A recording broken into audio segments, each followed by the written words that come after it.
चुनाव चोर गद्दी छोड़। छोटी बच्ची, उसके साथ बलात्कार, बलात्कार के बाद मुजफ्फरपुर से इलाज नहीं हुआ तो पीएमसीएच में बेड नहीं है। डबल इंजन के सरकार ने बिहार को परेशान करके रख दिया। प्रशांत किशोर जी कुछ भी बोले, लेकिन प्रशांत किशोर जी वोट बंदी पर क्या बोल रहे हैं, इस पर चुप क्यों है। पूरे बिहार में अपराध, बलात्कार, हत्या, अपहरण, इसका लूट एकदम चल रहा है, राज चल रहा है। शराबबंदी के नाम पर तो शराब की होम डिलीवरी हो रही है, जहरीली शराब से मौतें हो रही है। नमस्कार, मैं प्रकाश चंद्र और आप देख रहे हैं बेखौफ आवाज। आपको बता दें कि अभी जगह जगह पर भाकपा माले का बदलो बिहार न्याय यात्रा चल रहा है और आज भाकपा माले की कमेटी की बैठक है और अभी हमारे साथ मौजूद हैं भाकपा माले के महासचिव कॉमरेड दीपांकर भट्टाचार्य जी। तो चलिए इनसे बात करते हैं। सर, अभी जिस प्रकार से आप क्षेत्र का भ्रमण कर रहे हैं, आम लोगों का क्या राय मिल रहा है? सर देखिए, आम लोग तो इस समय परेशान है और बड़े गुस्से में है। जिस तरह से अचानक बिहार पर एक वोट बंदी थोपने की कोशिश हो रही है। अभी चुनाव आने वाला है, लोगों को वोट डालना है और पूरे मतदाता सूची में ही लोगों का नाम रहेगा कि नहीं रहेगा, इसको लेके पूरे बिहार में चारों तरफ एक आशंका की स्थिति बन गई है। इसलिए अभी इस समय तो सबसे बड़ा मुद्दा यही है और हमने कहा है कि ये जो चुनाव को चुराने की अगर कोशिश होगी तो बिहार तो इस कोशिश को बिल्कुल बर्दाश्त नहीं करेगा और इसीलिए 9 जुलाई को चक्का जाम रहा इस वोटबंदी की साजिश के खिलाफ। और अगस्त महीने में हम लोग तो पूरा अभियान चलाएंगे, चुनाव चोर गद्दी छोड़। पूरे इस बार सरकार को बदलने के लिए, बिहार को बदलने के लिए लोग आएंगे। और जो 20 साल से नीतीश जी की सरकार, नीतीश जी और नीतीश जी के साथ अब नरेंद्र मोदी है, डबल इंजन, तो डबल इंजन के सरकार ने बिहार को परेशान करके रख दिया। सत्ता पक्ष का कहना है सर कि डबल इंजन की सरकार में विकास हो रहा है, लोगों को रोजगार मिल रहा है। सरकार ने तो 1 करोड़ नौकरी का भी दावा कर दिया है। सर तो कुछ भी दावा कर दे, झूठ बोलने में तो कोई टैक्स नहीं लगता है, लेकिन बिहार में सच्चाई क्या है तो पता है ना। बिहार में करीब 1 करोड़ परिवार 6,000 से कम कमाई पर जिंदा है।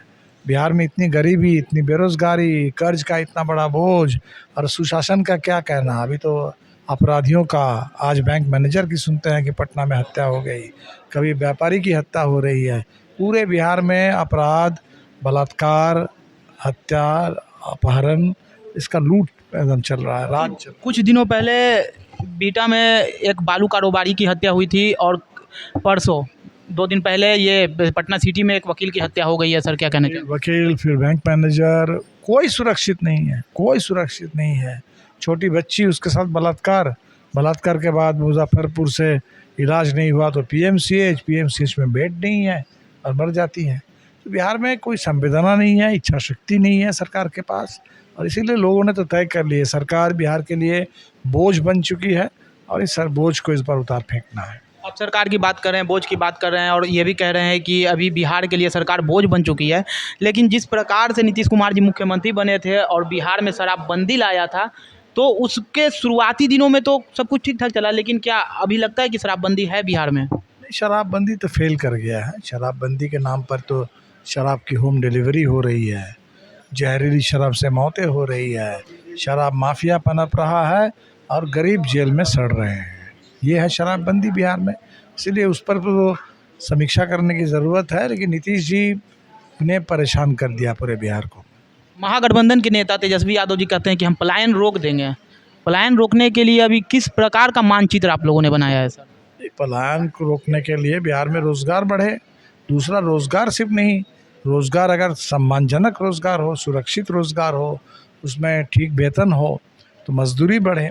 तो हम कोशिश करेंगे बिहार में सुरक्षित स्थायी रोज़गार और सम्मानजनक वेतन की, ताकि बिहार से पलायन जो है कम हो। लेकिन मैं जानता हूँ कि ये रातों रात नहीं होने वाला है। वर्षों से बिहार को पिछड़ा बना दिया गया, इसलिए हमारे लिए ये भी महत्वपूर्ण है कि बिहार के मज़दूर जहाँ भी काम करें उनके ऊपर हमला ना हो। अभी स्थिति ये है कि बिहार के मज़दूर अगर दिल्ली में झुग्गी डाल करके रह रहे थे, बीजेपी ने चुनाव से पहले नारा दिया जहाँ झुग्गी वहीं मकान, मज़दूरों ने वोट दिया कि चलो पक्का मकान मिलेगा और बीजेपी की सरकार आ गई, अब वहाँ बुलडोज़र चल रहा है, जहाँ झुग्गी वहीं बुलडोज़र। तो वहाँ दिल्ली में काम करो तो झुग्गी आपका गिरा दिया जाएगा, बिहार में आओ तो वोटर लिस्ट से नाम आपका छट जाएगा। तो ये जो बिहार के प्रवासी मज़दूरों के साथ अब उनको बांग्लादेशी बताया जा रहा है, रोहिंग्या बताया जा रहा है, तो ये मजाक बंद हो मजदूरों के साथ, बाकी उनके आर्थिक स्थिति में भी सुधार हो। सर अभी अभी एक नई पार्टी बिहार में लॉन्च हुई है जन सुराज। प्रशांत किशोर जी उसके सूत्रधार कहे जाते हैं और उन्होंने तेजस्वी यादव के माई बहन योजना पे कहा है कि कहाँ से वो माई बहन योजना करेंगे, उनको पढ़ने लिखने की ज़रूरत है। क्या कहना चाहेंगे? अब वो प्रशांत किशोर जी कुछ भी बोले, लेकिन प्रशांत किशोर जी वोटबंदी पर क्या बोल रहे हैं, इस पर चुप क्यों है? वोटबंदी पर बोले, पहले तो लोगों के वोट डालने का अधिकार, उसकी सुरक्षा, तब ना और आगे की बात होगी।